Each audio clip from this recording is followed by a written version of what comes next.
Buenas tardes. Bueno, hoy vamos a ver el TP del laboratorio de hemostasia, ¿sí?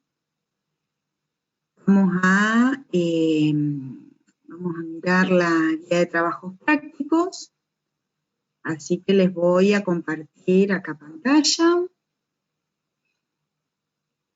Vamos por acá. Bueno, en este trabajo práctico era todo laboratorio, ¿sí? Hacíamos varias experiencias.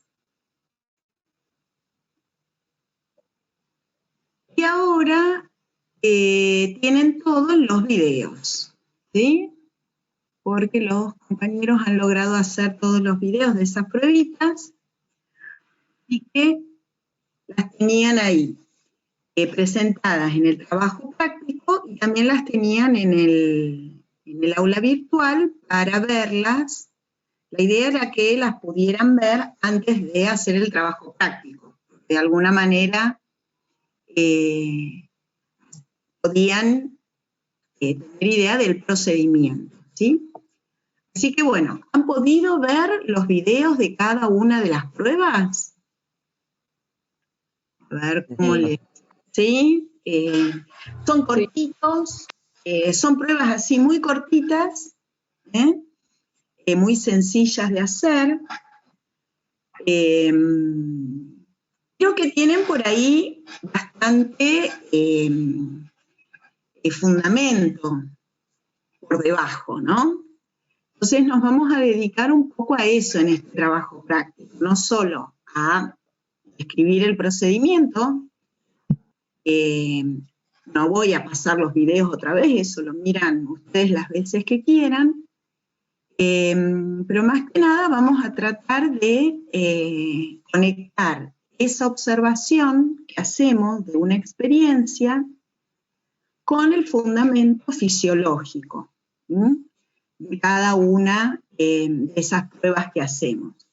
¿Cuál es la información que nos dan acerca de un proceso y qué podemos hipotetizar cuando tenemos resultados que no entran en el rango de variación normal? ¿Está? Entonces, este ya es uno de los laboratorios que uno por ahí tiene en forma bastante frecuente en la práctica clínica, ¿sí? Entonces, va a ser de bastante utilidad que podamos entender estos fundamentos. Bueno, en primer lugar, tenemos una serie de medidas de bioseguridad que igualmente vamos a conversar un momentito acerca de ello. Si bien uno no fue al laboratorio, no estuvo manipulando sangre, pero en estas pruebas tenemos que manipular material biológico. Para esos casos se requieren algunas medidas de seguridad cuando hay manipulación para evitar el contagio de enfermedades que puedan transmitirse por estos materiales biológicos.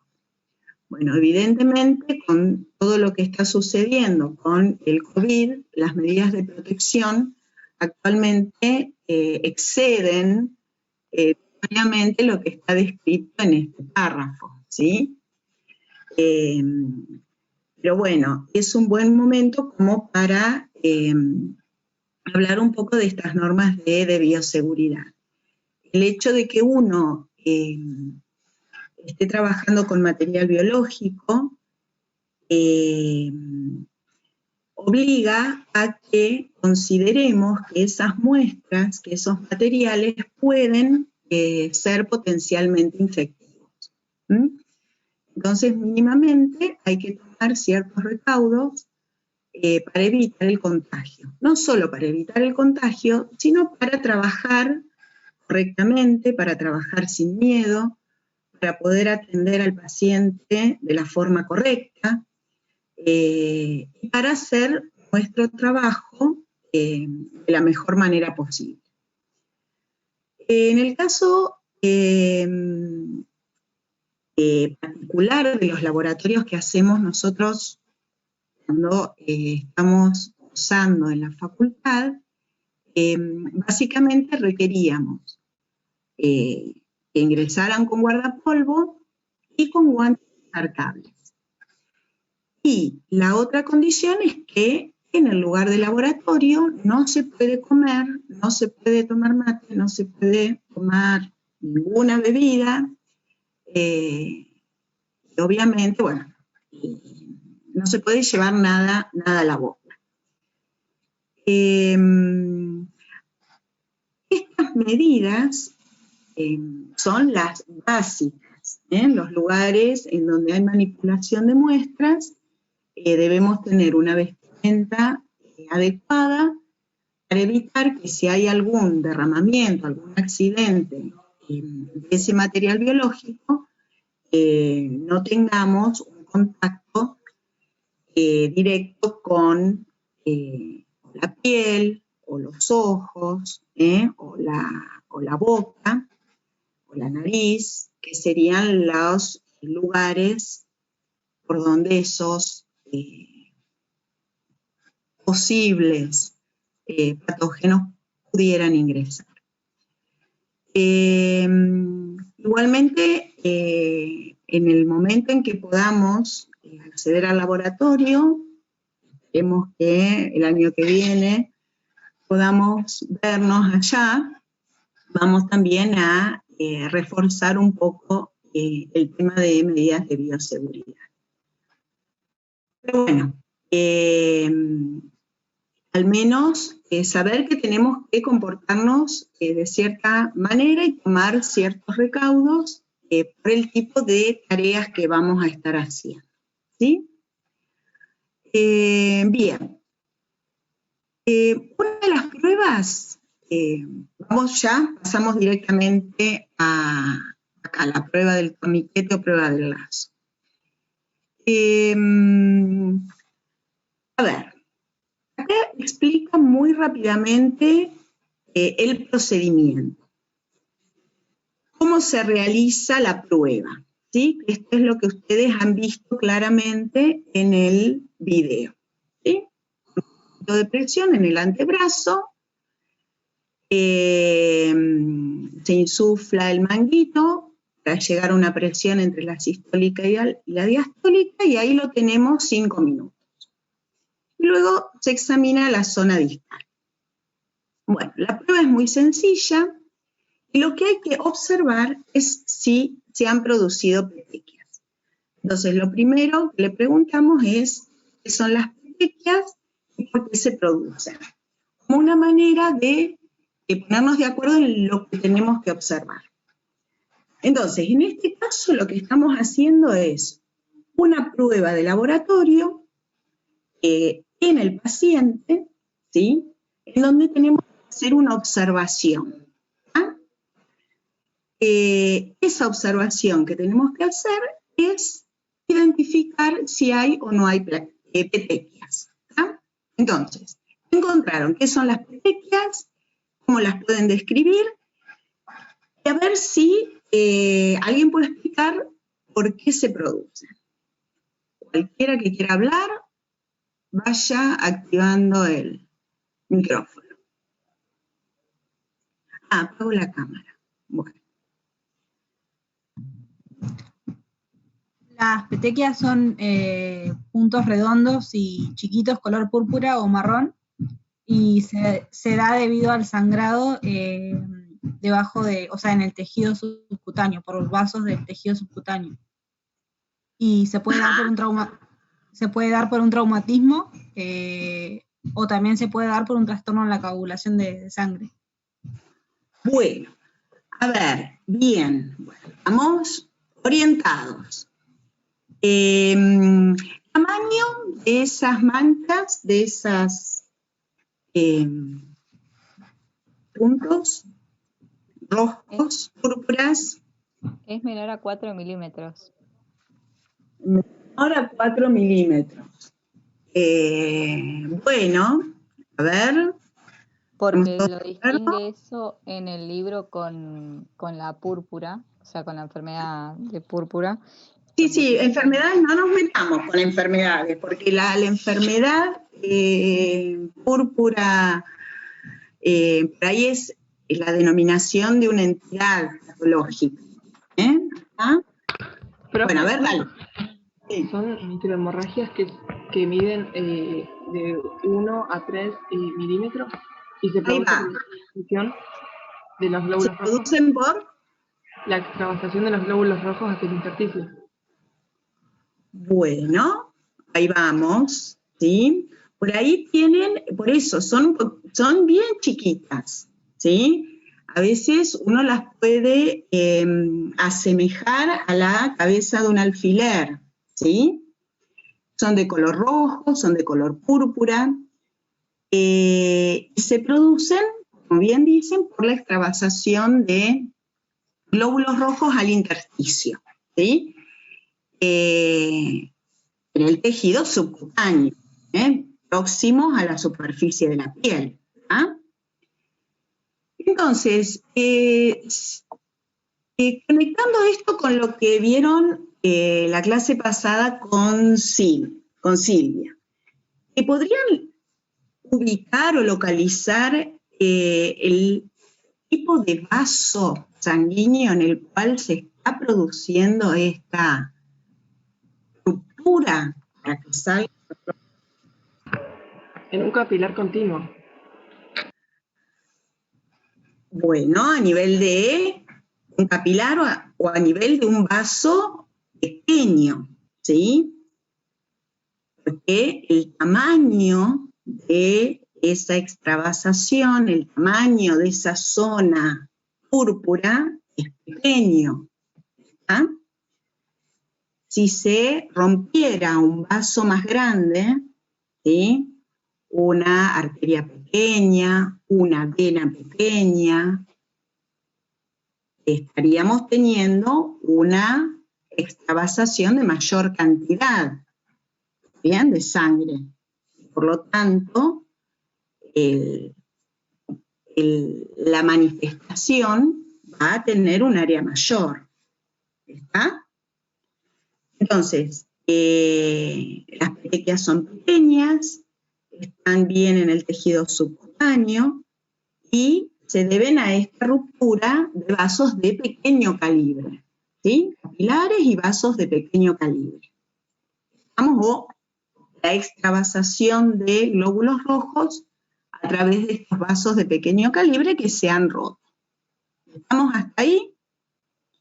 Bueno, entonces, ¿qué es lo que me permite hacer esta prueba? ¿O qué puedo evidenciar con esta prueba? Entonces, acá lo que yo les pido es que empecemos a hacer el siguiente ejercicio. Porque esto lo vamos a ver, lo vamos a ejercitar mucho en fisiología. Vamos a partir o de pruebas de laboratorio o de signos y síntomas de un paciente en un caso clínico o de alguna otra observación que tengamos, y a partir de esa observación vamos a tener que dar una explicación de un proceso que no lo podemos ver. ¿Ah? Lo que vemos son las petequias y lo que sabemos es el procedimiento que hicimos en el paciente. Pero todo lo que ocurre a nivel, en este caso, de capilares y vasos de pequeño calibre, lo tenemos que imaginar y lo tenemos que explicar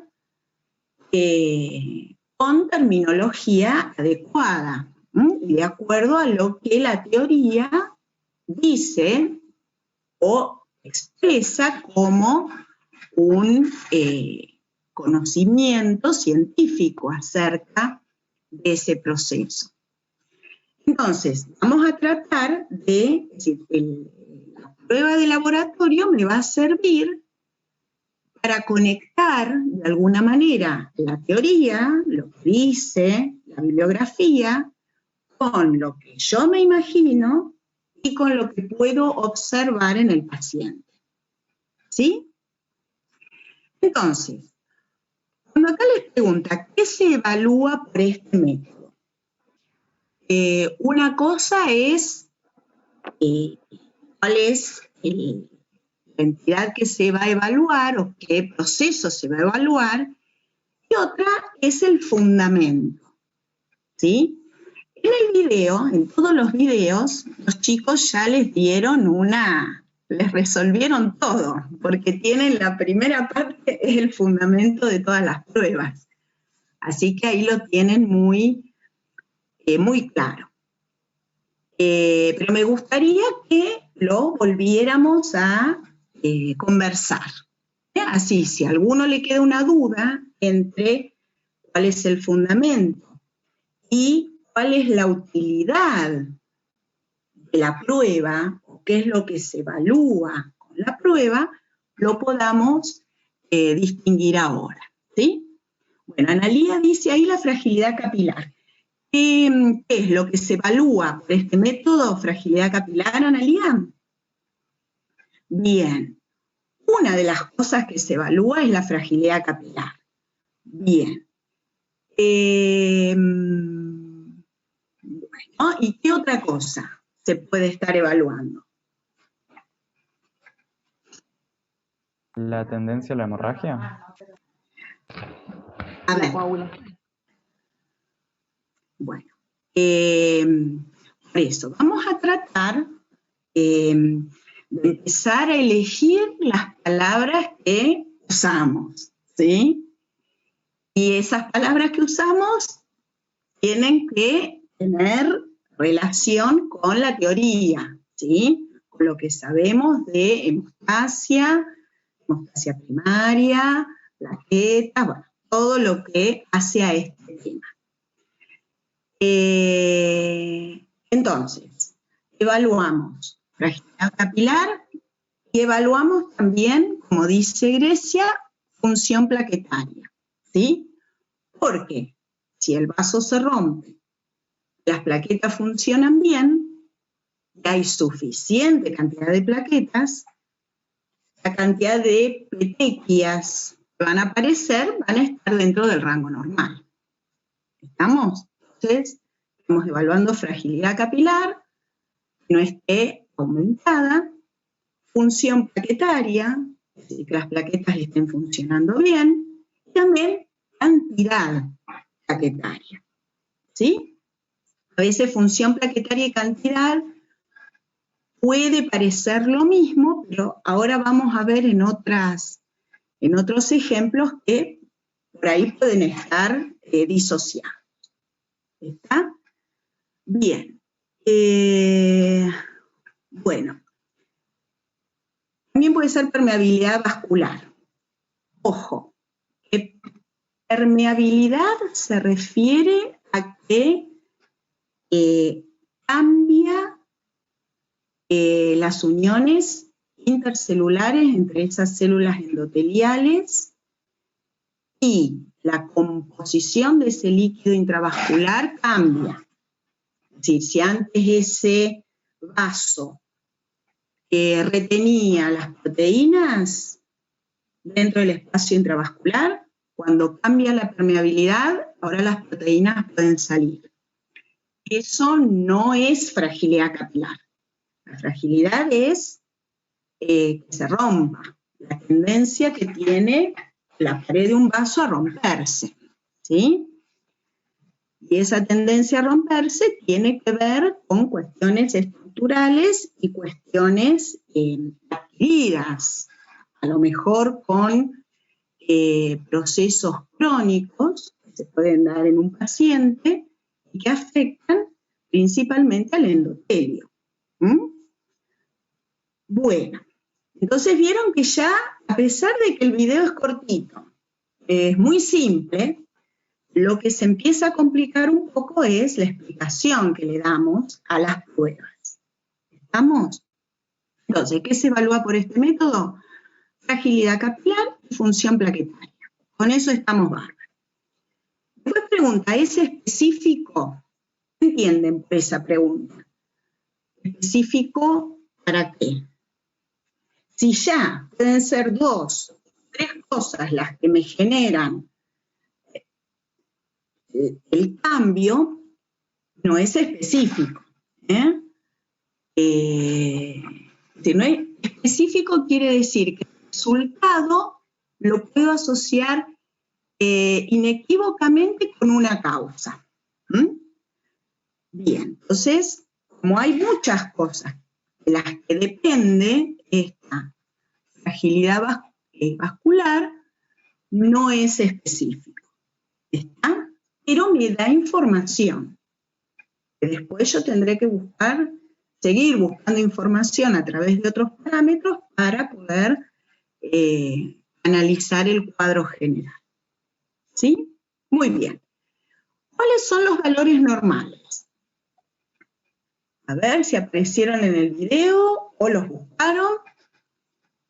¿Hasta cuántas petequias puedo considerar como normal ver en esta prueba? Hasta 10 petequias. Muy bien, perfecto, estamos todos de acuerdo. Bueno, y ahora viene, que no está puesta acá, la pregunta de cuál es el fundamento de la prueba. Entonces, ¿cuál es la base fisiológica que explica lo que está sucediendo durante el procedimiento y que me explica el resultado obtenido? A ver cómo lo podemos expresar. Y acá, lamentablemente, tenemos que haber leído un poco del tema, ¿sí? Entonces, si no sale, no importa, pero vamos a intentar ver cómo lo podemos explicar, ¿sí? A ver, ¿quién se anima? O aunque sea, por ahí, reproducir lo que dice el video.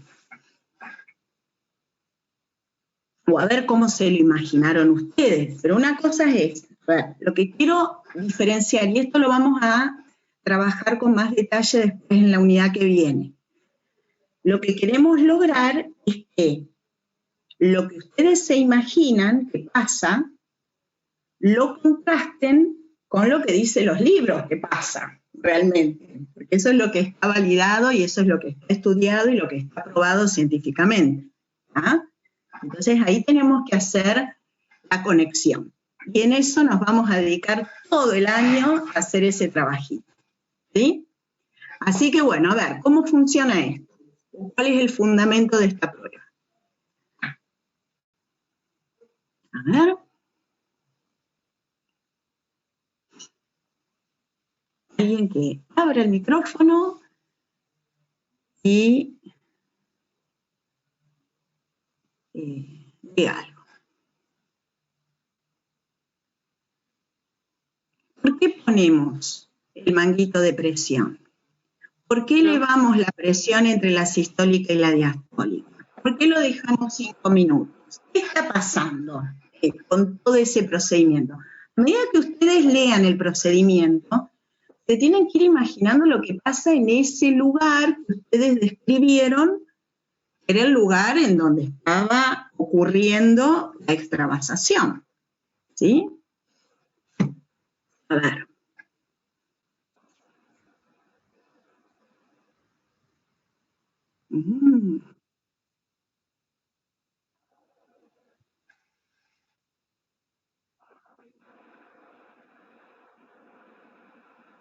Bien, por ahí vamos, muy bien.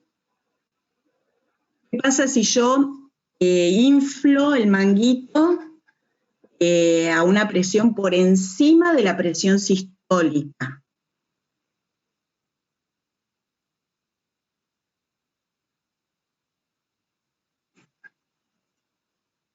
No le va a llegar sangre, como que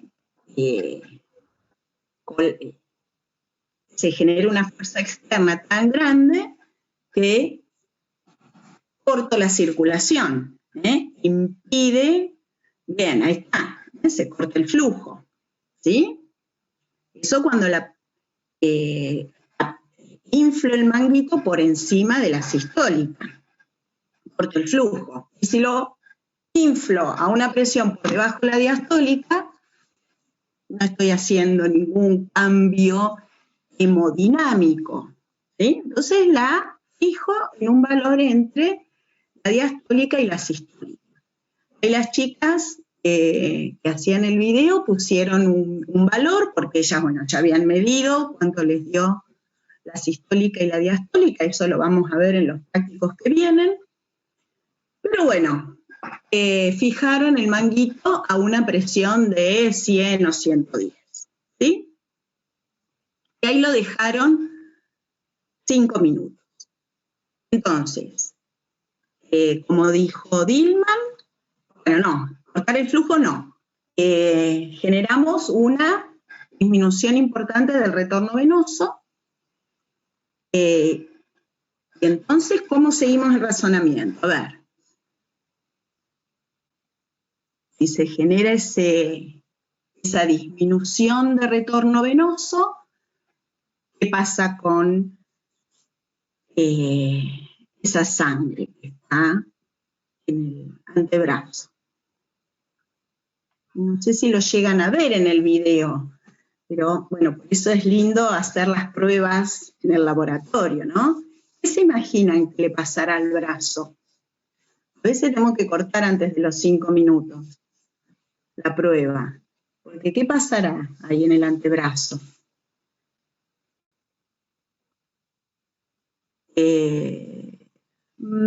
Y ahí ya me asusto, si no mueve el brazo.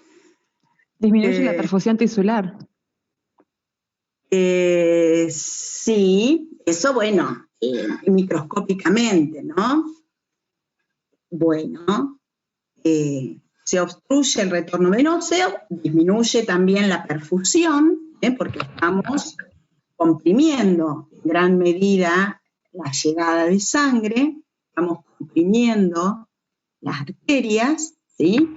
Hay una reducción del flujo sanguíneo, llega, no una obstrucción total, y hay una disminución importante del retorno venoso, ¿sí? Entonces, ¿qué ocurre en ese lecho microcirculatorio? Aumenta la presión hidrostática, dicen, dentro del capilar, ¿sí? ¿Lo ven a eso? Después Isaac dice que se distiende la superficie epitelial del capilar. A ver si se distiende, aumenta la presión hidrostática dentro del capilar, y la pared capilar se distiende, ¿está? Se estira, ¿sí? Bueno, Antonella acá dice, ¿se produce vasodilatación? Me leyó el pensamiento. A ver. Por eso es importante ubicarse a dónde estamos. Están hablando de capilar, Franco también habló de capilar, y Antonella hablaste de vasodilatación. ¿A dónde te ubicaste vos, Antonella, para decir que hay vasodilatación?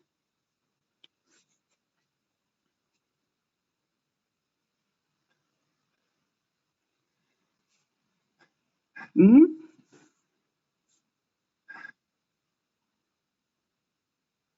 Es que si se habla del capilar, o sea, vasodilatación a nivel capilar no se podría pensar porque los capilares no tienen fibras musculares. Perfecto. Y en todo caso, se estaría regulando la vasodilatación o una vasoconstricción por los esfínteres precapilares. Bueno, bien, entonces ahí ya nos pusimos de acuerdo en algo importantísimo.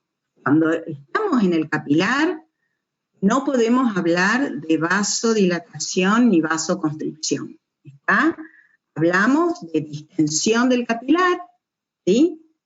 Y si esa distensión supera determinado límite, o si el capilar es frágil porque ya tiene una estructura alterada o es endotelio, tiene alteraciones por alguna enfermedad crónica, esa distensión generada por el aumento de la presión hidrostática lo va a romper, ¿sí? Y al romperlo van a aparecer esas petequias. ¿Ah? Esa es una explicación que podemos dar y es coherente, ¿sí? Con lo que sabemos de microcirculación, con lo que sabemos de intercambio capilar, con lo que sabemos de obstruir o generar una fuerza externa para disminuir el flujo sanguíneo y el retorno venoso. ¿Pero qué otra explicación podemos dar? A ver si pudieron hacer la conexión con los trabajos que leyeron ahí para la unidad temática 3, para armar el trabajito.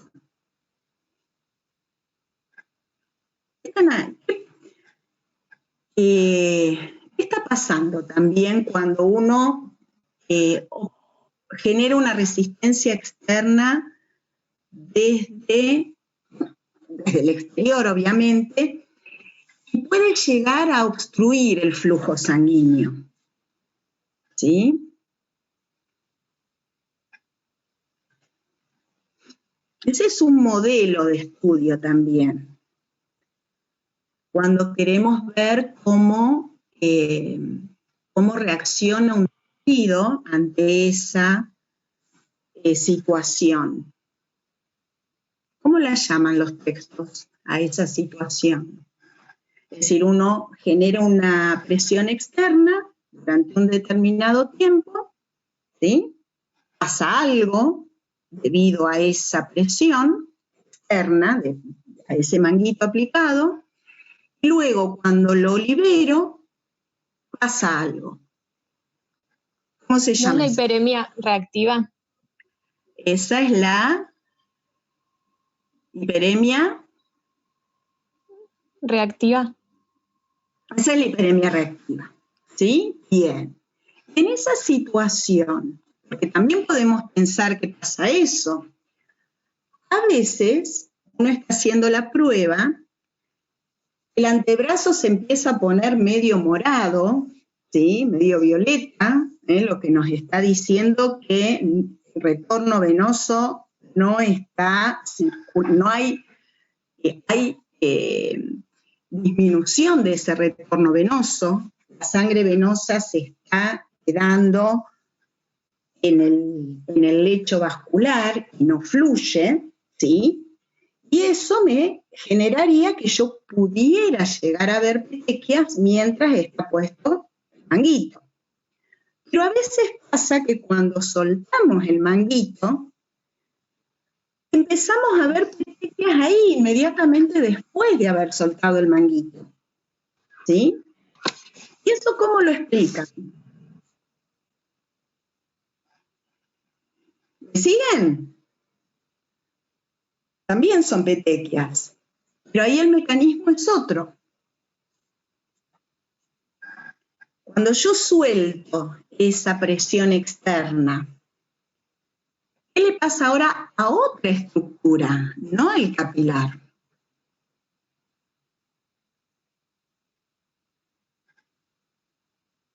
¿Te animás, María Sol, a explicar lo de la hiperemia reactiva? ¿Cómo era?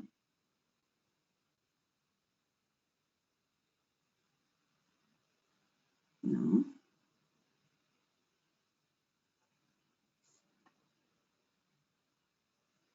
Hola. Ay, me quedé yo sin voz.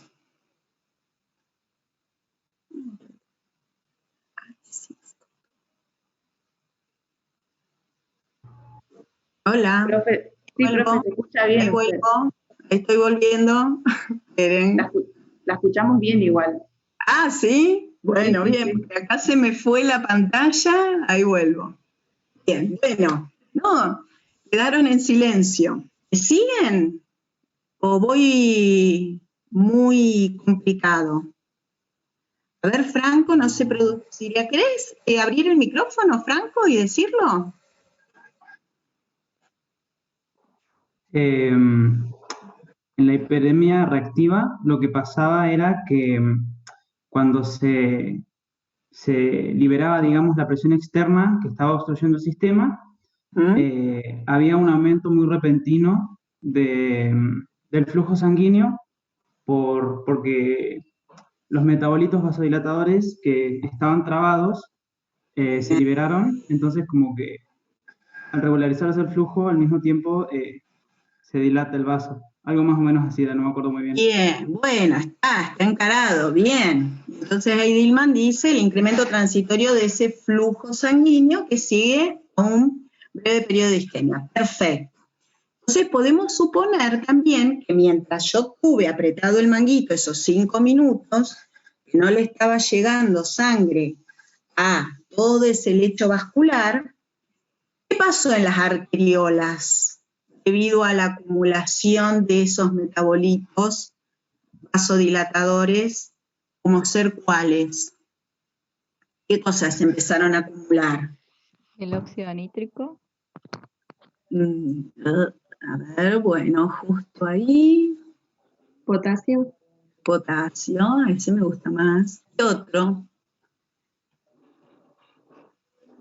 Más fácil, más inmediato. ¿Sodio, cloro puede ser? No. Si no Dióxido de carbono. Dióxido de carbono, esa, bien. Entonces, se acumulan esos metabolitos que van a provocar, mientras está apretado el manguito, van a provocar que la arteriola, ¿qué le pasa?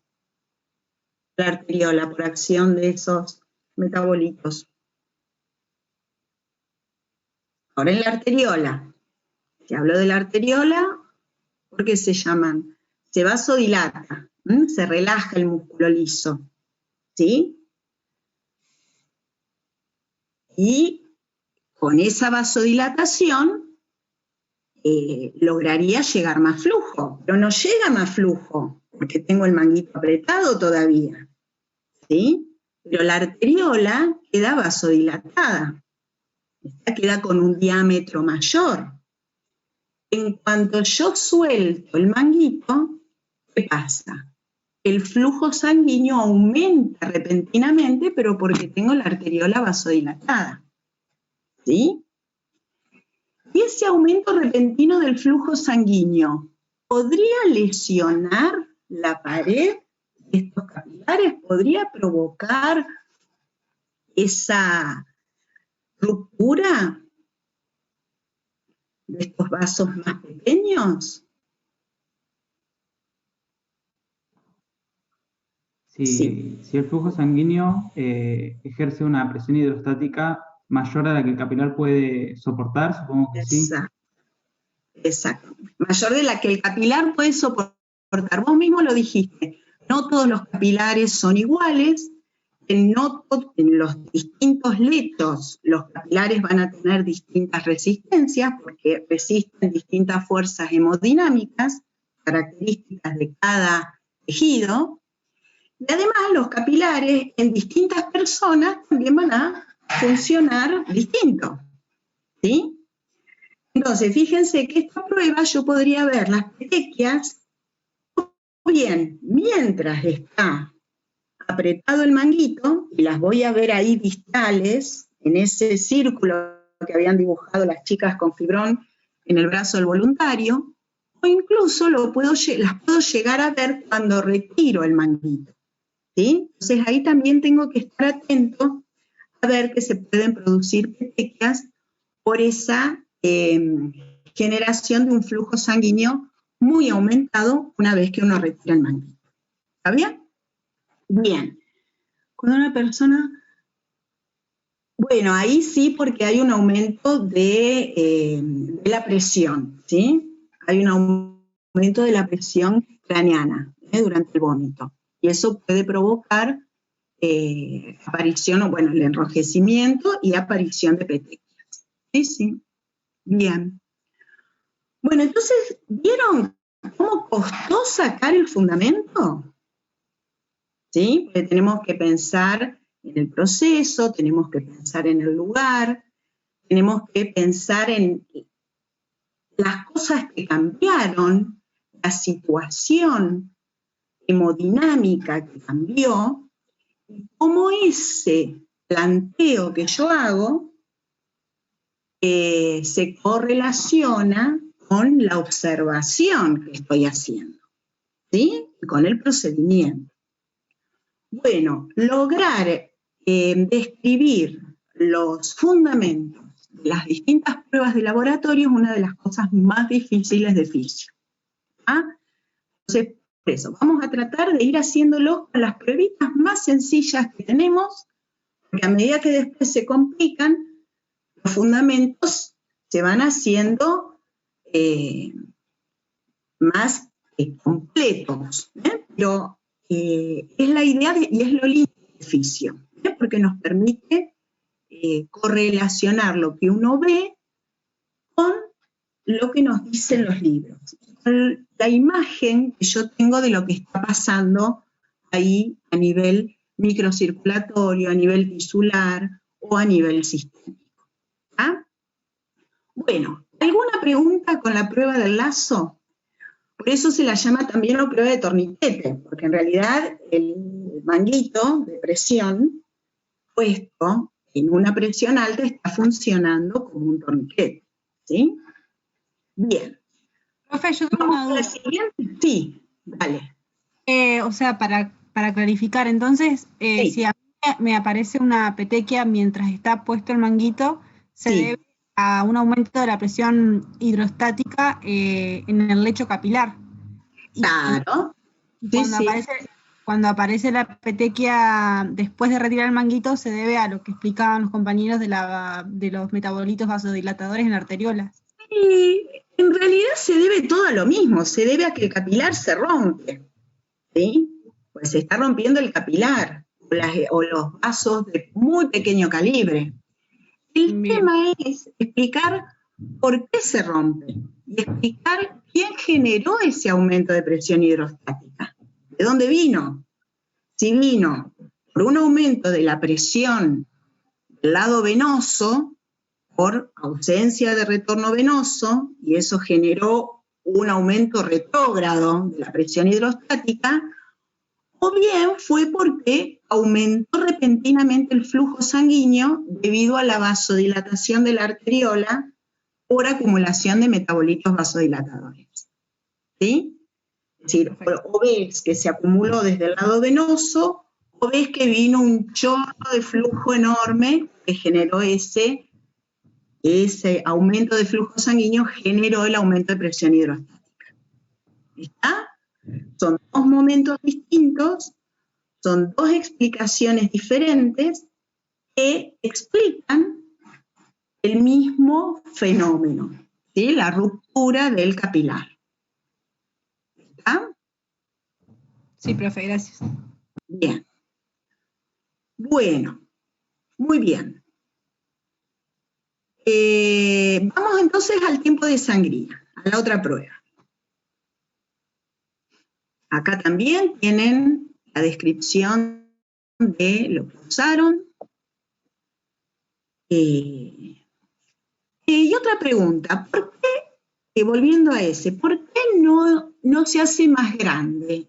¿O por qué queda esa lesión o esa petequia de un tamaño pequeño? Si hay ruptura del capilar, mayor o menor ruptura, pero hay. ¿Por qué está limitada la extravasación de sangre?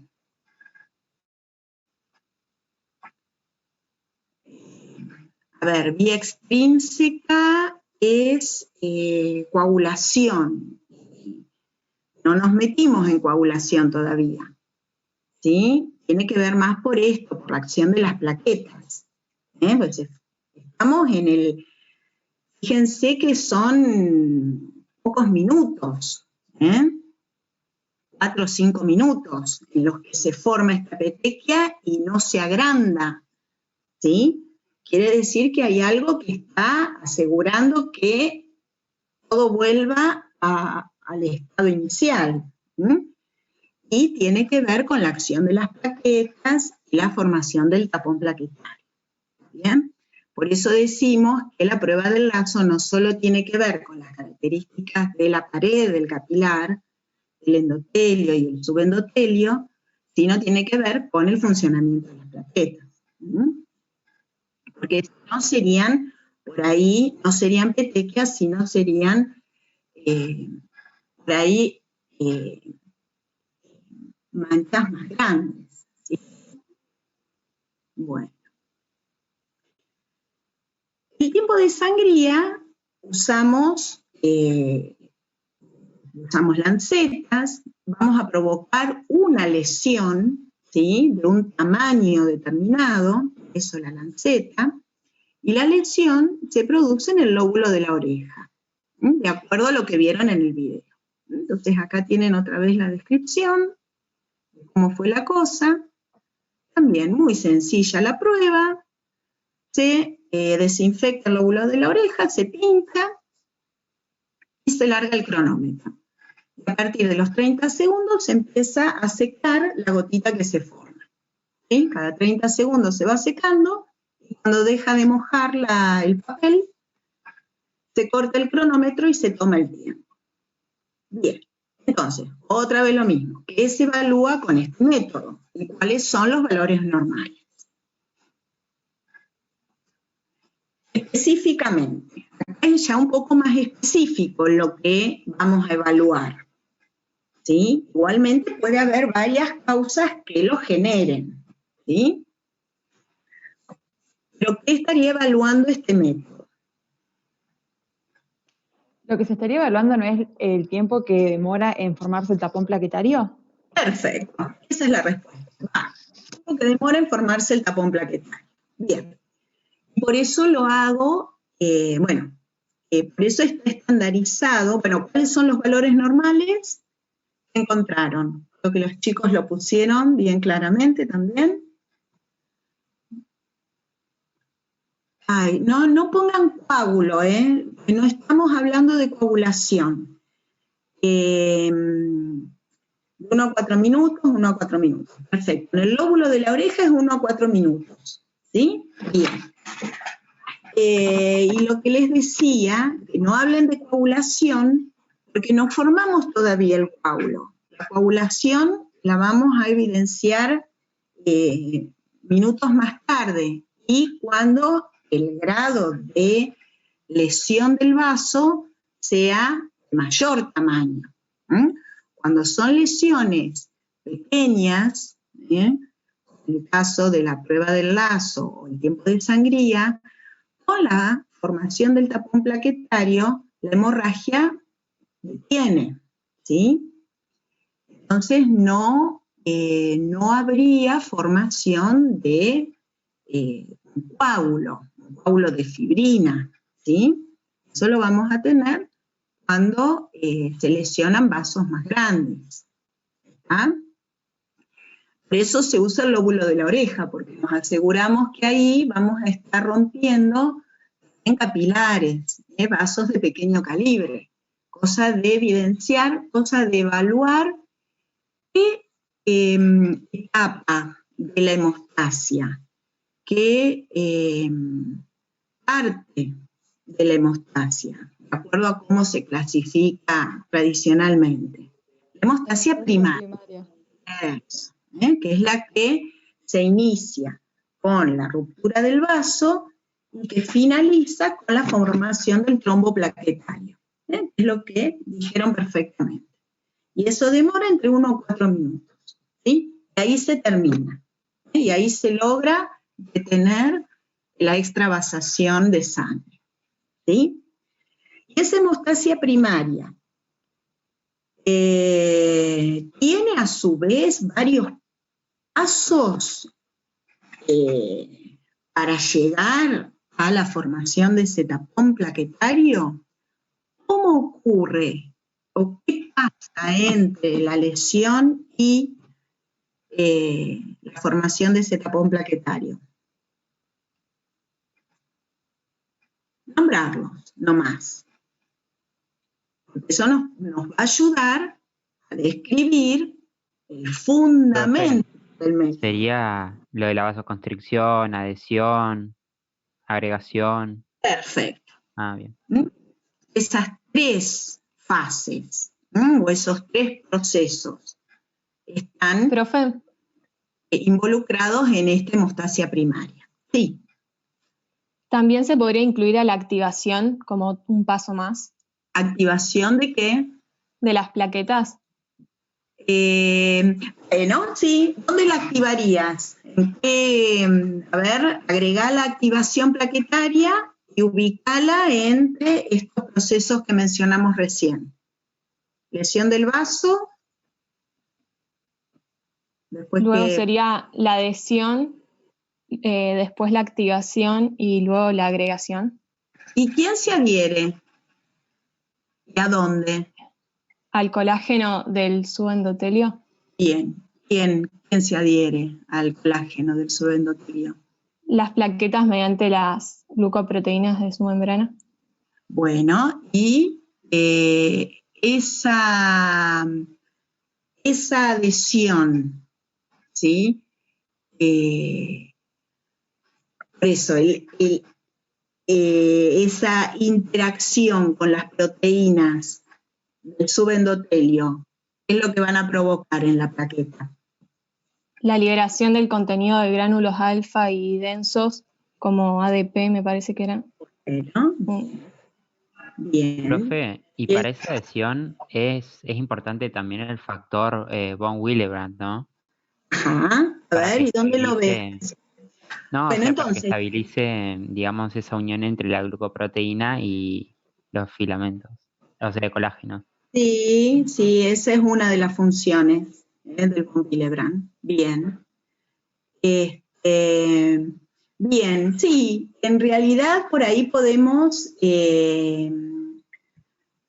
poner la activación plaquetaria probablemente antes de la adhesión, ¿sí? O conjuntamente con la adhesión, ¿sí?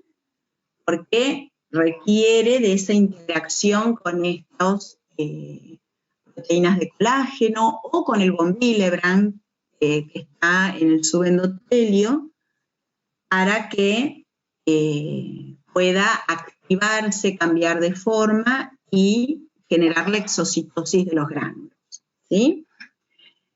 Hay factor von Willebrand en el subendotelio y también hay factor von Willebrand en los gránulos de las plaquetas, ¿sí? Entonces, el que está en el subendotelio ayuda a esta adhesión y a esta activación plaquetaria.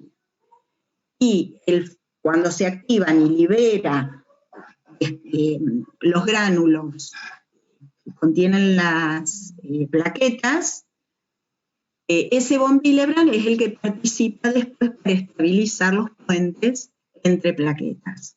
¿Junto con qué otra proteína se meten ahí entre los puentes entre las plaquetas durante ya la agregación? El fibrinógeno. No, la fibrina ya, no, fibrina no, es coagulación. Ha parecido, no es la fibrina ya es el producto, es el precursor de la fibrina. No, trombina no. Todo eso es coagulación, che. ¿Cuál es el factor 1? Sería el 2 y la trombina. ¿Cuál es el 1? Ya que están con la nomenclatura de la... El fibrinógeno, ese. ¿De dónde está el fibrinógeno?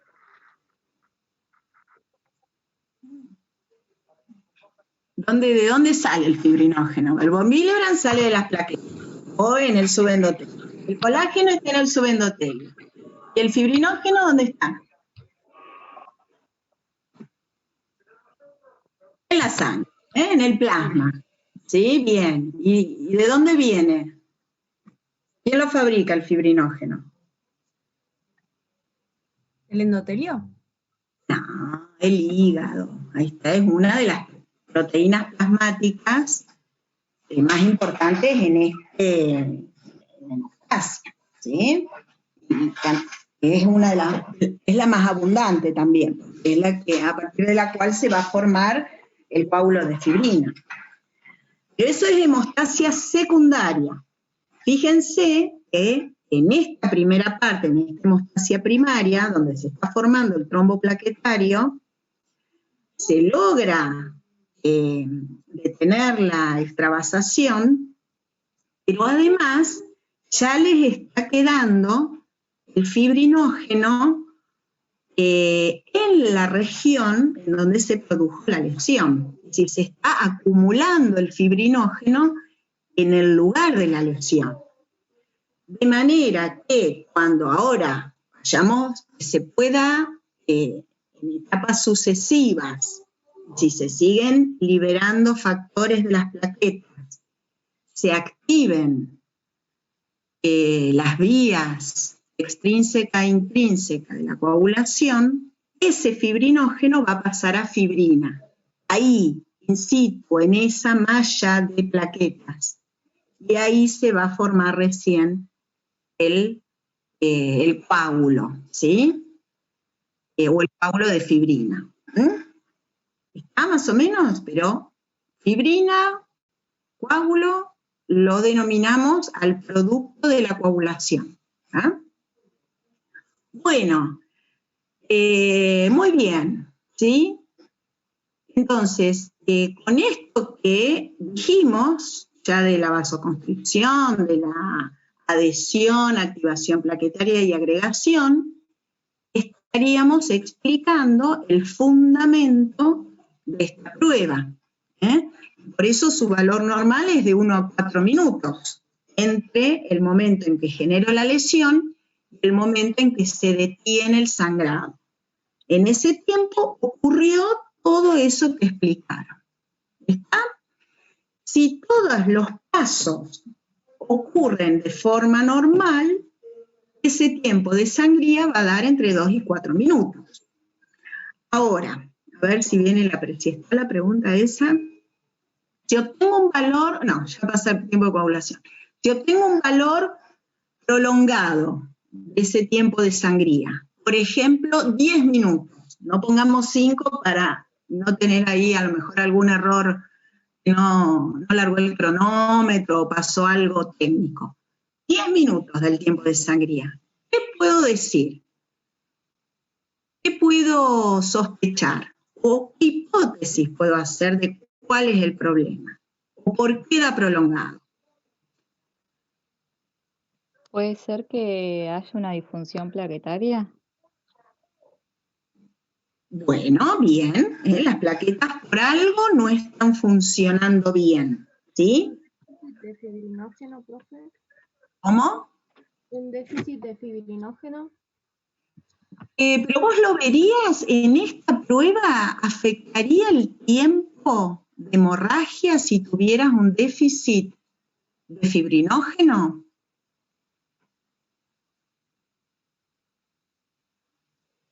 A ver, ¿qué piensan los demás? Sí, ¿no? Esperen, vamos a terminar con el fibrinógeno, así no nos dispersamos. Es correcto que el fibrinógeno participa en esa formación de los puentes entre las plaquetas. Ahora, vos me estás diciendo un déficit de fibrinógeno. Yo lo vería... No, porque lo que se ven son las consecuencias, no se ve lo que está pasando. No.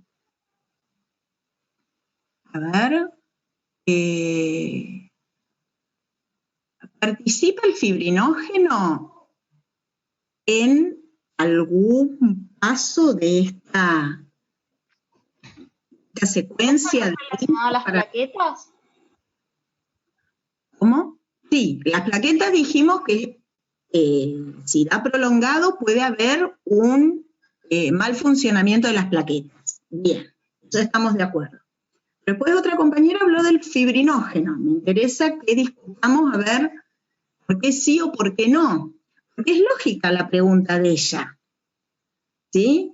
Si el fibrinógeno participa en hacer los puentes, si tengo un déficit de fibrinógeno, no se pueden hacer los puentes, no hay agregación, el tiempo de sangría me da prolongado.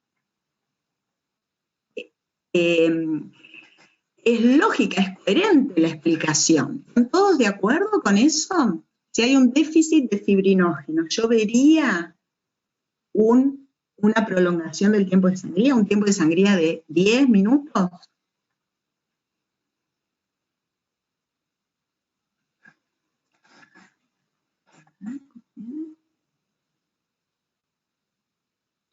El fibrinógeno participa en la agregación, es la unión entre plaquetas. En la coagulación participa el fibrinógeno, sí. A ver, justamente durante el proceso de coagulación se generan las enzimas o los complejos enzimáticos que van a transformar el fibrinógeno en fibrina. ¿Bien? El fibrinógeno que se va a transformar en fibrina es ese que está atrapado entre las plaquetas. ¿Sí? ¿Me siguen hasta ahí? Pero no respondimos la pregunta inicial. Esto es lo que a mí me gusta, estas discusiones. ¿Sí? A ver quién puede aportar otra visión. Bueno, yo les digo que no, que un déficit de fibrinógeno no prolonga el tiempo de sangría, pero sí, a lo mejor va a dar un tiempo de coagulación prolongado. ¿Quién me puede dar una justificación de eso?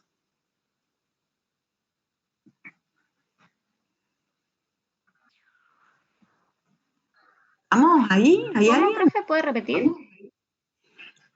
Volviendo a eso del fibrinógeno y el tiempo de sangría, yo les digo, en mi experiencia, un fibrinógeno no modifica el tiempo de sangría. ¿Por qué?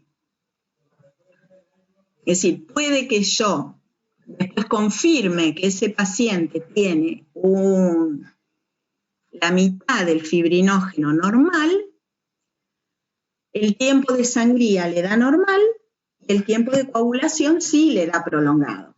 Es decir, el déficit de fibrinógeno se ve o se afecta la prueba de coagulación, pero no la prueba del tiempo de sangría. ¿Por qué?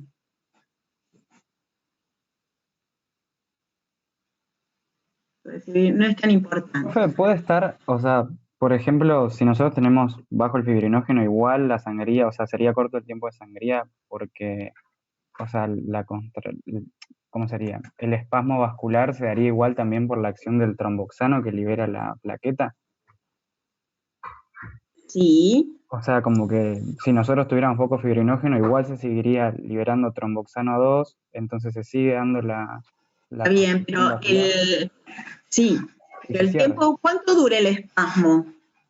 Es decir, ¿el espasmo es inicial, claro. todo el tiempo de sangría? No. Ah, bien, justifica los primeros segundos, los primeros 30 segundos, un minuto, pero no el total. Después, en ese resto de tiempo, tenés que llegar a armar el tapón plaquetario, ¿sí? Y eso es la hemostasia primaria. Profe, ¿puede ser que no afecte lo que sería el tiempo de sangría? Porque para la agregación plaquetaria no es necesario solamente el fibrinógeno, sino que también está el factor de von Willebrand que permite la agregación plaquetaria y entonces se pueden llegar a formar igual los tapones. Sí, bien. El von Willebrand está bien. ¿Y cuánto fibrinógeno creen que se necesita para armar el tapón plaquetario? En esta prueba.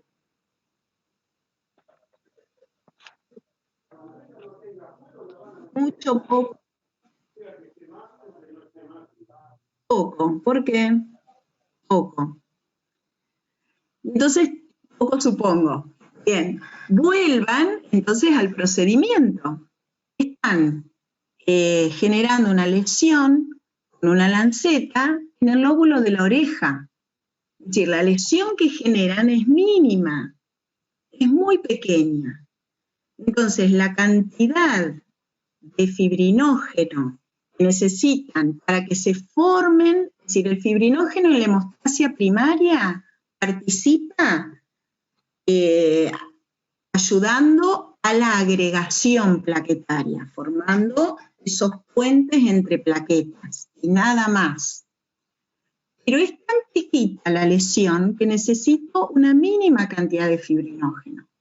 Y por más que tenga un déficit de fibrinógeno plasmático, es tan poco lo que se necesita por la extensión de la lesión que implica la prueba, no me va a repercutir si hay poco, porque se necesita muy poquita cantidad. Ahora, si la lesión es mayor, o si hago un tiempo de coagulación, probablemente ahí vea claramente que el tiempo está prolongado. ¿Sí? Bueno, por eso les digo que hemostasia ya es un tema re lindo para que vean que los procesos ocurren en determinados lugares, con determinados tipos celulares, con determinadas señales químicas, ¿sí? Y que cuando uno lo estudia desde el laboratorio, con pruebas, ya sea en el paciente, como estas dos, o pruebas in vitro, está estudiando una partecita, ¿sí?, de todo ese proceso. Entonces nos tenemos que imaginar qué es lo que está pasando en el tubo o qué es lo que está pasando en la oreja del paciente. ¿Ah? Bueno, muy bien. Entonces, el tiempo de sangría prolongado básicamente se da por una alteración de la función plaquetaria. ¿Cuál puede ser? Sí. Y que esa función plaquetaria sería principalmente los receptores que tiene esta plaqueta para el fibrinógeno, que serían como los receptores de... Sí, pero no es el más frecuente. No es el más frecuente. El más frecuente es las señales de activación que se dan entre las plaquetas, ¿sí? O entre el vaso y la plaqueta. Y ¿qué señal potente que la nombraron recién?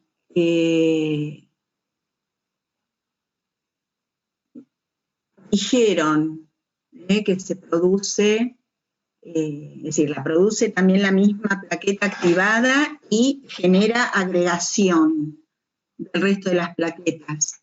Cuando la plaqueta se une al colágeno y se activa, en esa degranulación libera una sustancia que es un potente vasoconstrictor que prolonga ese espasmo vascular, es también un potente agregante plaquetario, es decir, que atrae. ¿Qué hay en esos gránulos? ¿Cuál es la molécula de señalización? Es un potente vasoconstrictor que actúa ahí. ¿El tromboxano? ¿Cómo? El tromboxano ese, el tromboxano 2, ¿sí? Bien.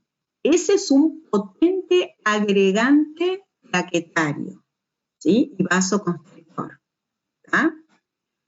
¿Saben alguna manera de bloquear la producción de tromboxano 2?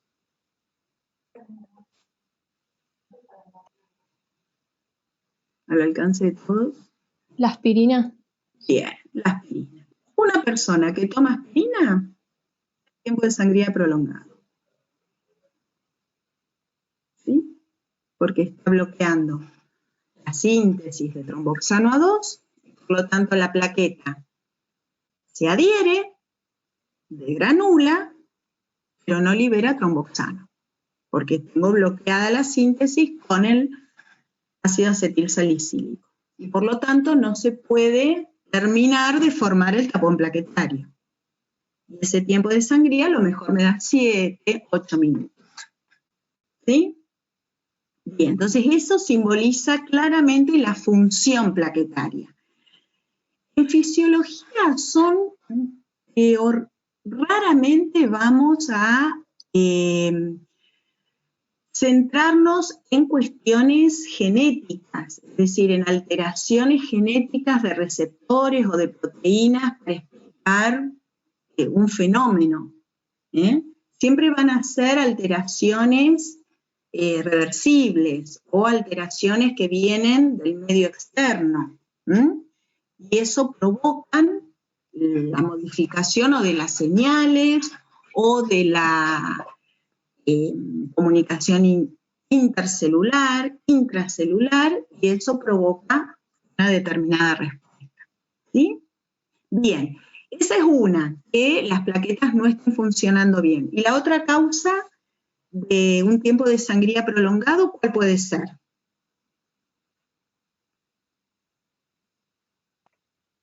Las plaquetas funcionan bien, pero ¿cuál puede ser? Disminución del recuento. Hay pocas, tal cual, hay pocas.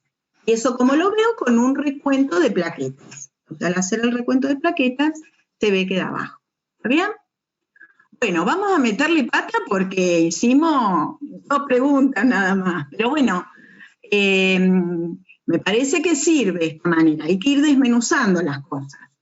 Bueno, tiempo de coagulación de sangre entera, lo vieron en el video.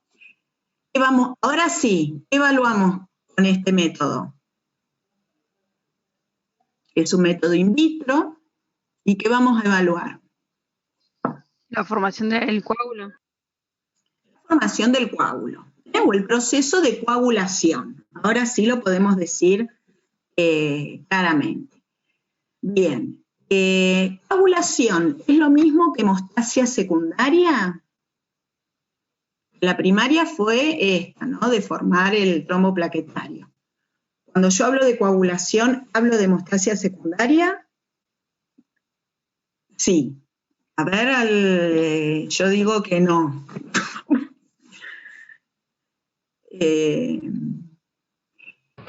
La hemostasia secundaria. A ver, ¿cómo? Es la última fase de la leucemia. La coagulación es una parte de la hemostasia secundaria, ¿sí? Porque después de formar el coágulo, ¿qué sigue? La reparación del tejido, a través de factores de crecimiento y señales del tejido subendotelial. Y después, ¿qué otra fase falta? Una vez que la fibrinolisis, una vez que el tejido se repuso, se reconstruyó, hay que desarmar el coágulo. Así que esas 3 fases son las que forman la hemostasia secundaria. Coagulación es solo una. ¿Sí? Bien. Bueno, entonces, evalúa el proceso de coagulación, cuáles son los valores normales. ¿Qué pusimos ahí en el video? Vamos así, hacemos la tablita y ya terminamos. Los valores normales del tiempo de coagulación. ¿Cuánto tiempo desde que la sangre entra? Esto se hace en tubo. Yo le tengo que sacar sangre al paciente, tengo los tubitos preparados, 1 centímetro de sangre en cada tubo, lo mando al baño. Bien. De 4 a 8 minutos. 6 a 8 minutos, 4 a 8 minutos. La bibliografía indica entre 5 y 15 minutos. ¿Sí? Entre 5 y 15 minutos. Entonces, ¿es sensible la prueba? Sensible quiere decir, ¿puedo con esta prueba detectar fácilmente, en forma altamente probable, una alteración del proceso? No, porque es tan amplio el rango, entre 5 y 15 minutos, por ahí me da 10 minutos, yo digo que la prueba es normal y sin embargo tiene el déficit de algún factor. pero con esta prueba no lo puedo detectar, porque es poco sensible. ¿Sí? Exacto. Tiene que ver con el rango de variación interindividual. Este valor normal. Es muy amplio. Sin embargo, para nosotros, para entender el proceso de coagulación, es útil hacerlo. En el laboratorio, aparte, es una prueba sencilla y ven bien que se forma el coágulo. ¿Llegaron a ver claramente en el video que lo dan vuelta al tubo y la sangre no desliza? ¿Lo vieron bien? Es decir, se forma bien el coágulo. ¿Está? Bueno, buenísimo. Cuando uno les pregunte en esta prueba de coagulación cuál es el fundamento, acá van a tener que recurrir a toda la teoría de las vías de activación de los distintos factores que se van activando sucesivamente hasta llegar a la activación de la trombina. Y esa trombina es la que después actúa sobre el fibrinógeno para pasarlo a fibrina. ¿Sí? Es decir, todo el soporte teórico de esta prueba son las vías de coagulación. ¿Está? No nos detenemos en eso, así podemos ver la tabla. Pero tienen que hacer el mismo trabajito que hicimos con las otras dos pruebas. ¿Sí? Bueno, la retracción del coágulo, lo vieron también en el video, más o menos entre 1 y 2 horas después de haber coagulado, estando a 37 grados el tubo, el coágulo se achica, ¿sí? Se retrae. Y entre ese coágulo y el vidrio, o por encima del coágulo, se ve ese líquido amarillo que ya no contiene los factores de coagulación porque están todos activados en el coágulo. Eso se lo denomina suero. Entonces, esa prueba de retracción de coágulo tiene que ver también con el funcionamiento de las plaquetas. Lo que a mí me interesa de la retracción del coágulo es que puedo obtener el suero, que es ese líquido intravascular que tiene todos los solutos que tiene el plasma. Lo único que le falta son los factores de coagulación. ¿Sí? Bueno, muy bien. Que son esas preguntitas que les hacía ahí. Bueno, y después, en la última prueba, lo que hacíamos es enfrentar esa sangre que uno saca con la jeringa, antes de ponerla en el tubo de vidrio, ya tiene preparado 8 tubos que van a ir o a distintas temperaturas o va a contener una gotita de distintas sustancias. Vamos a ver cómo modifican, cómo interfieren con el tiempo de coagulación. Esto se llama la prueba de aceleración y retardo del tiempo de coagulación. Entonces, miren que les voy a compartir ahora. Dejo de compartir un momentito esta y vamos a elaborar la tabla. Dejo de compartir. Así vemos esto.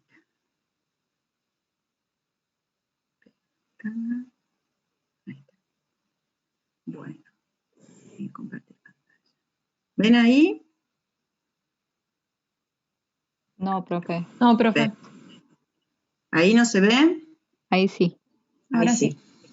Bueno, así la podemos completar. Les van quedando los valores a ustedes. Esperen que vamos a ampliar un poquito. Bueno, ¿se entiende el fundamento? Aparte lo vieron también en el video. Es lo mismo que el tiempo de coagulación, nada más que en vez de usar 2 tubitos, usamos 8 para hacer los distintos tratamientos. ¿Sí? Entonces, el tubo 1 iba a estar a 37 grados, ¿verdad? Que es la condición en la que se hace normalmente la prueba. El tubo 2 iba a estar en frío, el tubo 3 iba a estar a 40 grados, en el tubo 4 poníamos heparina, en el tubo 5 dicumarol, en el tubo 6 citrato, en el 7 ETA y en el 8, y en el 8 una sola cloruro de calcio. Bueno, entonces, hipótesis. Para el primer tubo, ¿qué resultado espero obtener de tiempo de coagulación? ¿Qué hipótesis haría? O si quieren ya, a ver qué, a 50. Bien, 50. Cambiamos. Sí, porque 40 es muy cerquita de 35. Ahí está. Bueno, en el tubo 1, ¿cuál es la hipótesis? ¿Que coagula en un tiempo promedio? Sí, yo diría coagula en un tiempo normal. ¿Sí? Sí, perdón. Un tiempo normal es un tiempo que está en el rango, cualquier valor, pero que esté dentro del rango normal. Un resultado de 1 a 4 minutos, no, Isaac. 1 a 4 era el otro, el de la oreja. ¿Sí? Esto es coagulación de sangre entera, que habían dicho entre 4 y 8 minutos, pero que la bibliografía pueden encontrar entre 5 y 15 minutos. Así que bueno, pongámosle entonces acá la hipótesis, observo un valor normal. Un valor normal. ¿Sí? Por ejemplo, ¿cuánto le ponemos? 7 minutos. 7 minutos, claro. Porque así después podemos comparar los otros valores. ¿Qué va a pasar con el tubo que está en un baño de hielo? ¿Sí? Que lo tenían ahí separadita las chicas en un bañito con hielo. ¿Qué pasaba? Las chicas mostraban que los tubos habían coagulado, los que estaban en el baño, en este baño y en este baño, ¿y qué pasaba con el que estaba enfermo? Tarda más en coagular. Bien, entonces este tubo tarda más. ¿Te animás a hacer una hipótesis justificada de por qué decimos que tarda más en coagular? En realidad, no sé si estará bien, pero lo pensaba ¿Vale? como... No importa, son hipótesis. Que las proteínas, digamos, o sea, la trombina y todo lo que participa en la coagulación se desnaturaliza a temperatura. ¿Puede ser? No. ¿Profe? No, desnaturalizar en frío no. Se desnaturalizan en general por calor. ¿Sí? Sí. Más de 60 grados. 70. Claro, pero disminuye la actividad de las enzimas. Y cuando vean justamente el fundamento del tiempo de coagulación, estudien las vía extrínseca y vía intrínseca, van a ver que todo lo que se va formando son enzimas que van a activar a otro precursor que está inactivo y lo vuelve activo. Y así se hace una cascada de activación enzimática que termina por activar la trombina. ¿Sí? Si el medio, si esa sangre, o sea, el tubo con sangre lo pongo a 4 grados, en frío, la actividad de esas enzimas, ¿qué va a pasar? Disminuye. Por lo tanto, va a tardar más tiempo en formar el coágulo. Bueno, ¿qué tiempo le ponemos?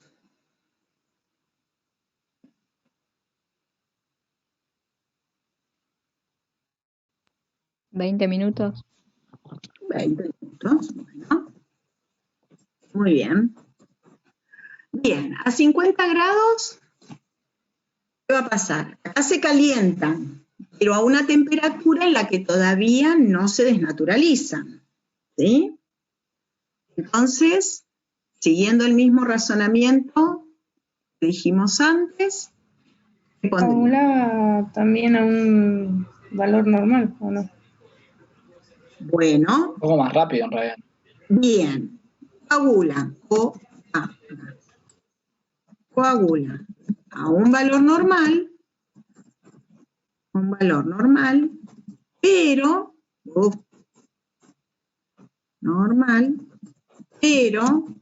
más rápido que 1. Es decir, que el tubo 1. ¿Está bien? Porque el tubo 1 sería como mi control, como mi situación normal. ¿Está bien? ¿Qué valor le pondríamos? 5 minutos. 5 minutos, bien. Bárbaro. Profe, una Sí. consulta. Es Sí. como decía una compañera que se acelera la actividad enzimática en este caso. Exacto, exactamente. Bien. Sí, sí. Gracias. El efecto que tiene la temperatura sobre la actividad enzimática en cualquier sistema. Y como la cascada de coagulación son todas enzimas que se van activando y van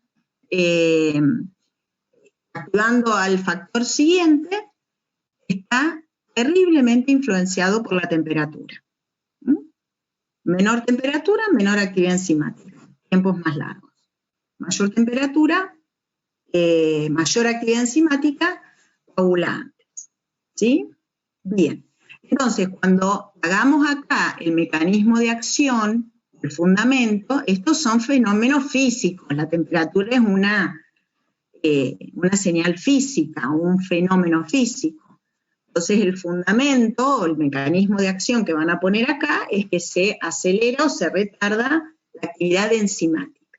¿Sí? No hay ninguna sustancia en el medio para estos dos tubos. ¿Ah? ¿Qué pasa con el tubo con heparina? No va a coagular. No coagula. No coagula o coagula a un tiempo largo. No es lo mismo. No coagula. No coagula. No coagula. Bien, están seguros. Bueno. Con el dicumarol Tampoco va a coagular. Sí, sí coagula. Y coagula. ¿Sí o no? Bueno, a ver quién me hace una hipótesis con el dicumarol. Completa, justificada. ¿Qué saben del dicumarol? ¿Para qué se usa? ¿Qué propiedad tiene? No sé lo mismo. Ah, acá bien. Pedro dice que es un anticoagulante. Bueno, entonces, si es un anticoagulante, ¿qué le vamos a poner? Que no coagula. Una hipótesis, nos podemos equivocar acá, Anticoagulante sería lo mismo que con la heparina, o sea, no. Entonces no coagula. Bueno, no coagula. Bien, con el citrato.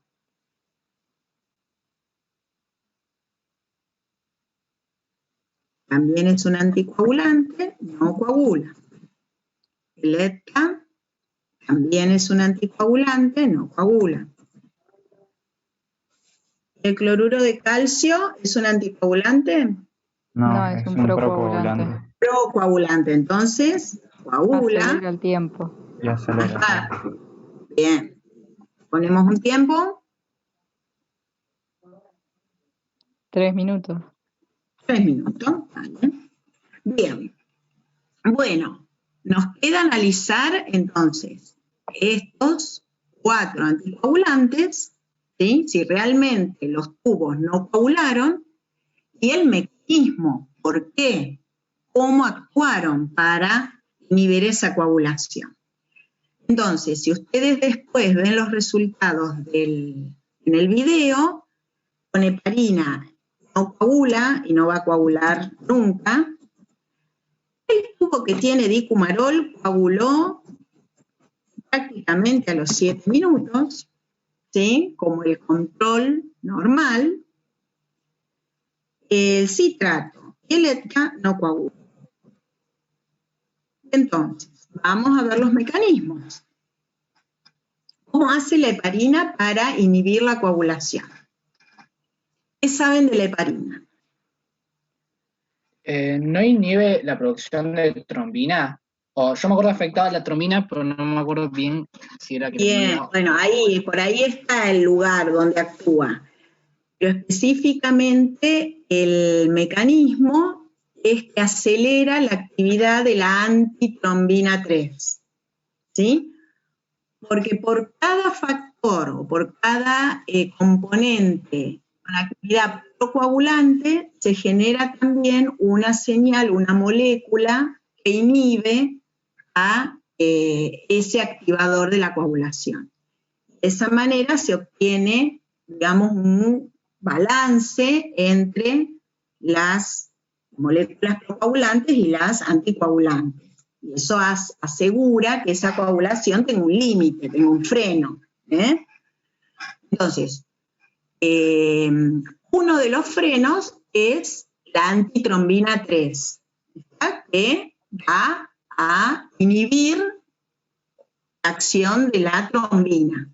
Y la heparina lo que hace es acelerar la actividad de esa antitrombina 3. Muy bien. ¿Y dónde está la heparina?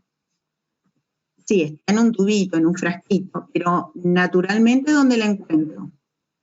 Acelera. En el hígado. No. ¿Dónde está la heparina, amor? ¿Dónde? ¿La heparina dónde está normalmente? Normalmente. Normalmente. En la ¿Eh? En la vampiro. Le ponía. ¿Pero qué preguntó? ¿Dónde están normalmente? En el cuerpo, sí. La heparina, la heparina es el anticoagulante, el único anticoagulante natural que tenemos. El único anticoagulante natural, sí, fisiológico, ¿no? Es decir, obviamente están todas estas moléculas, la antitrombina 3, ¿Profe? el inhibidor del factor tisular, pero como molécula anticoagulante, la heparina es la endógena. Bien, secretan los mastocitos, muy bien los basófilos. ¿Nombramos en el curso de todo este laboratorio a esas células, mastocitos y basófilos? No. No. ¿Dónde las vamos a nombrar? ¿Dónde las vamos a hacer participar? El linfático, en el proceso inmune, ¿sí? Inflamatorio. El proceso inflamatorio. Así que ahí vamos a conectar un poco el proceso inflamatorio y va a haber una pata que va a estar controlando la coagulación también, ¿sí? A través de la heparina liberan estas células. Pero si no, ¿dónde está la heparina? De todo lo que dijimos, de todos los lugares que nombramos hasta ahora. No, qué huevo con la heparina. En la sangre. No, no está en la sangre, si no estaríamos anticoagulados permanentemente. ¿Dónde está el heparansulfato? En la matriz extracelular. Exactamente. De manera que cuando se rompe el endotelio y el colágeno entra en contacto con la sangre, también entra en contacto la heparina.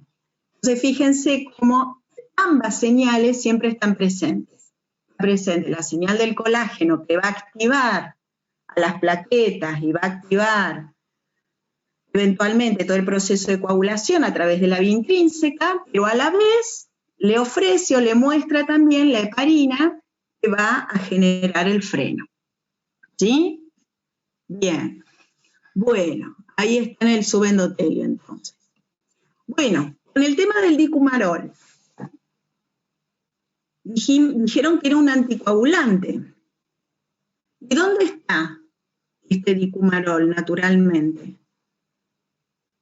¿Cómo, dónde lo encuentro? Vamos que terminamos.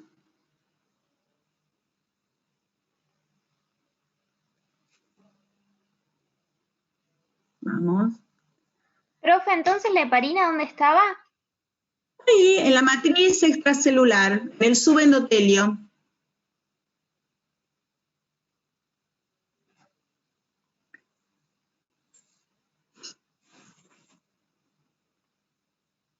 Bueno, el dicumarol es un medicamento, ¿sí?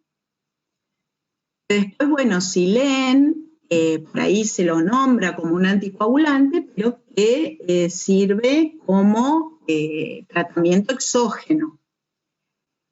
Y el funcionamiento del dicumarol es que interfiere con la síntesis de factores, vitamina K dependientes que se fabrican en el hígado.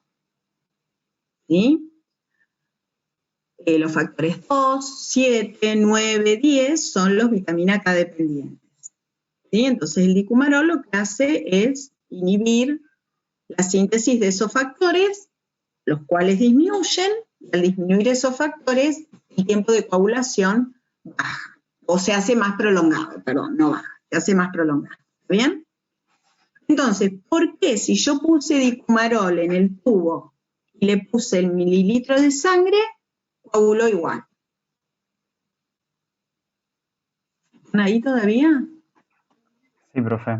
¿Es por la cantidad que se agregó o...? No. O sea, si yo agregara más...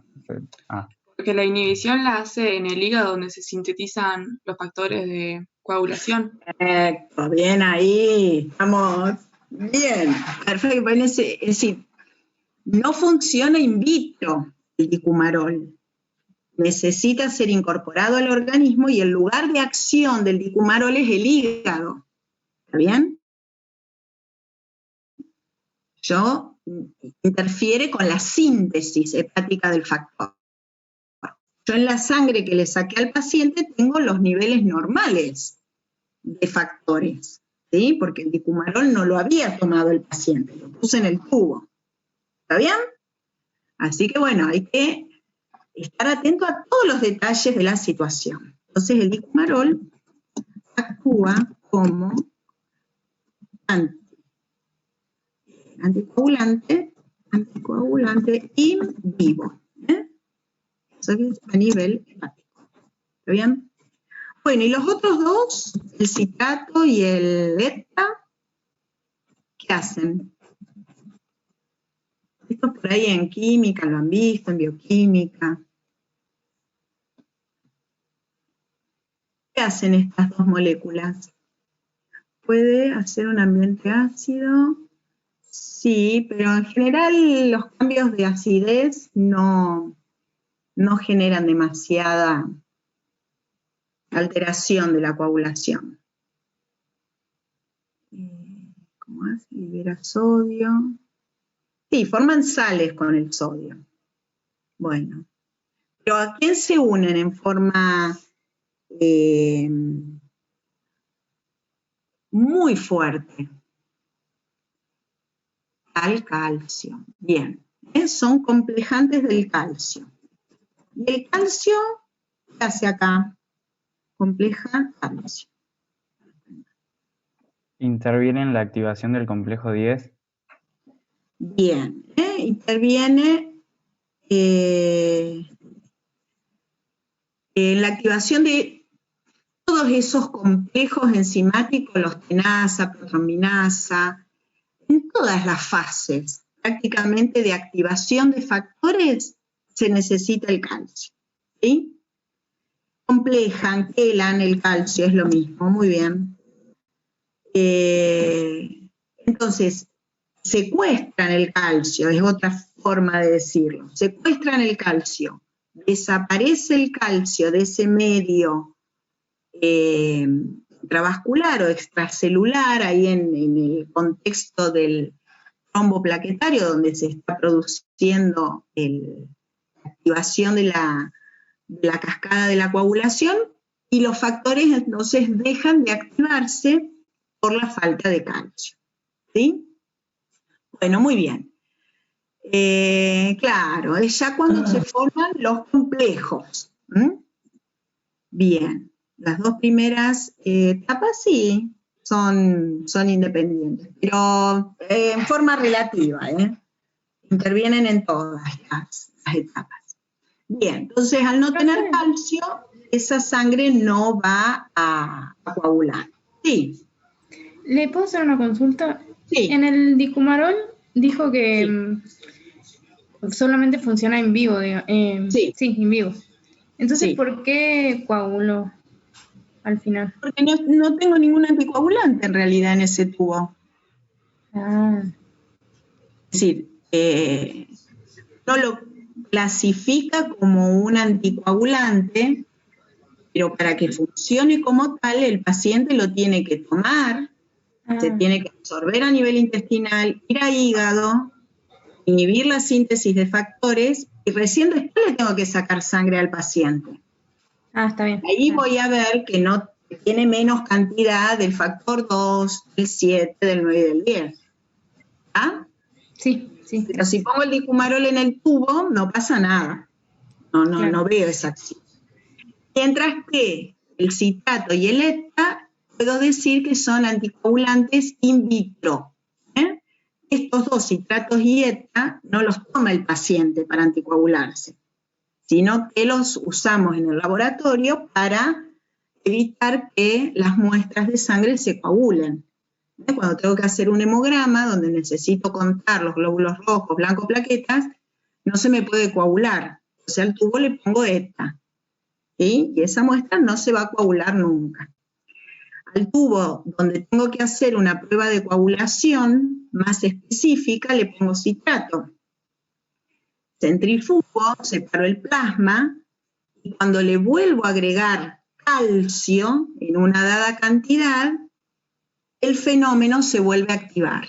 Y entonces puedo medir cuánto tiempo demora en formarse la malla de fibrina. Esas son otras pruebas como el TT o el KPTT. ¿Sí? Bueno, y entonces volviendo a la última parte, ya nos vamos.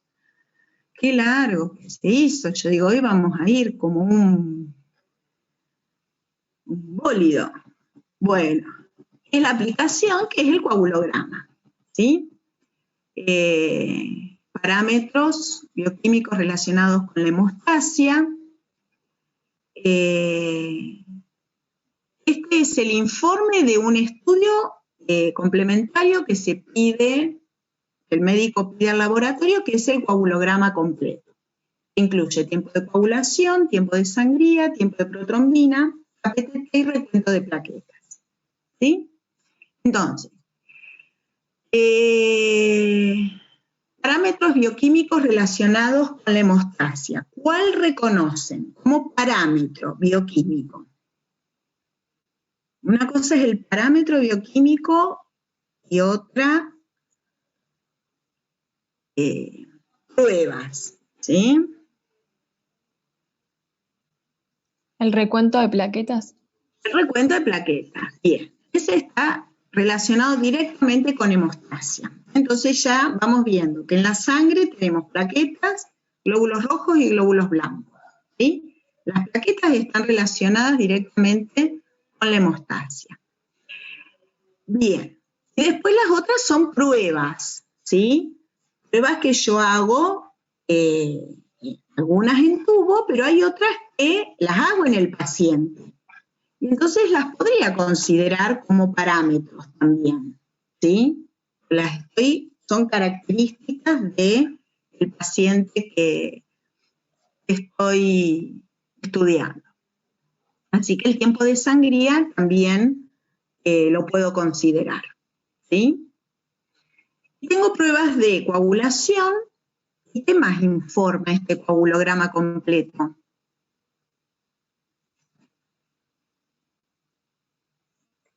Ahí no las mencionamos en el TP. La KPTT es la que ayuda a evaluar la vía intrínseca. Perfecto, el KPTT, sí, vía intrínseca, muy bien.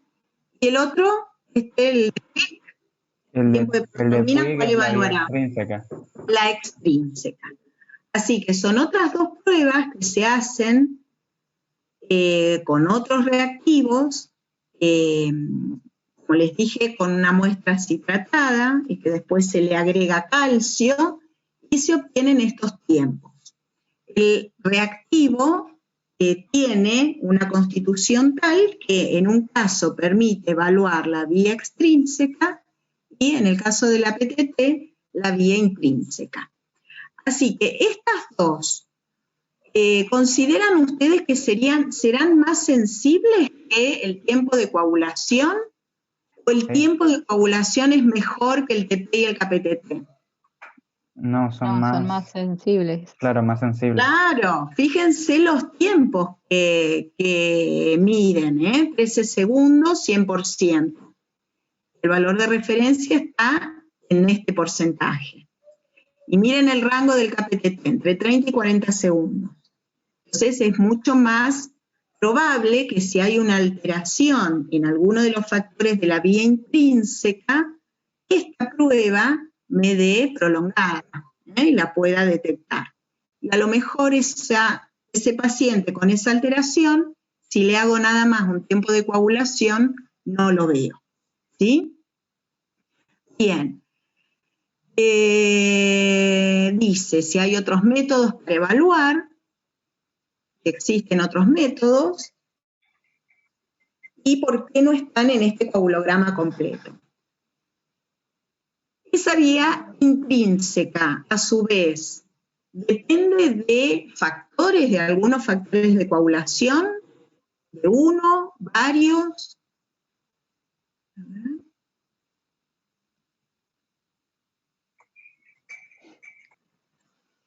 Depende de muchos factores de coagulación. 12, 13, 9, 8, 2, ¿sí? 10. Entonces, también se podrían evaluar cada uno de esos factores en forma individual. Sin embargo, este coagulograma completo, ¿cuál creen ustedes que qué utilidad tiene? Fíjense, me da el dato del tiempo de coagulación, me da el dato del tiempo de sangría, del recuento de plaquetas, y KPTT. Si ustedes pudieran hacer de todo lo que estuvimos contando, de esa clasificación que hicimos de hemostasia primaria, secundaria, ¿qué podrían decir de este coagulograma completo?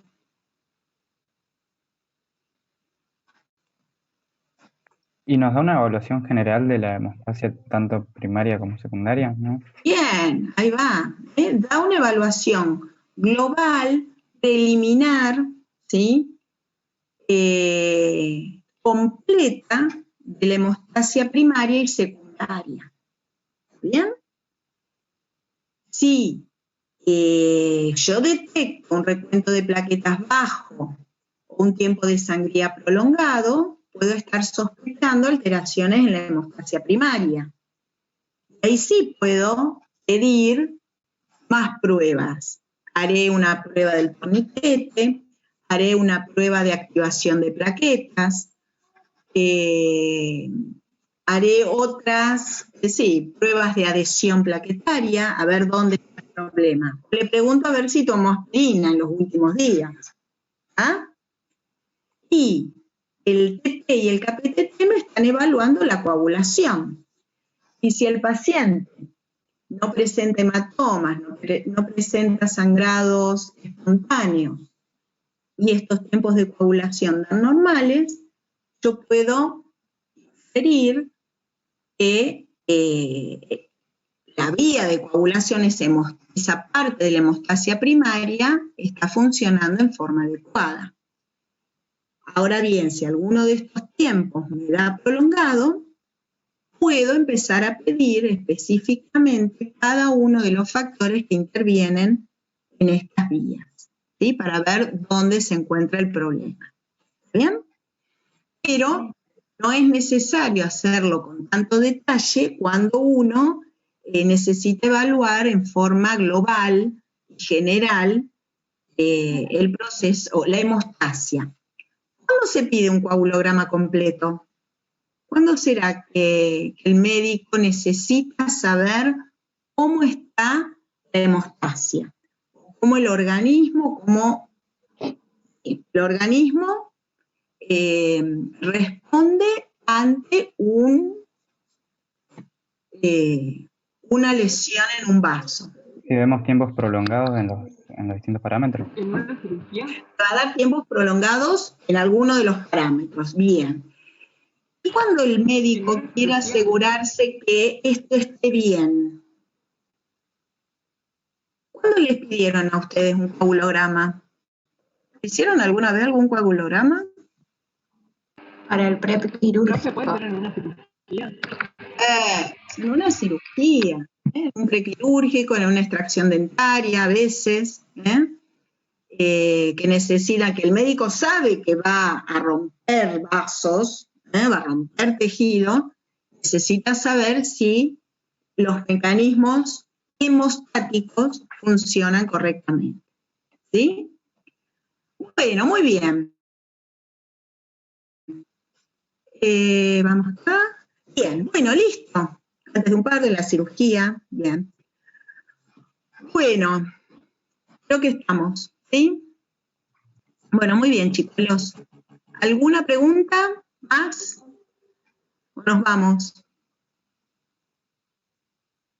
¿Sí? Bien, bueno, pero vamos a ir exprimiendo la información que nos dan los estudios complementarios, ¿sí? Bueno, buenas noches, que descansen, nos vemos mañana.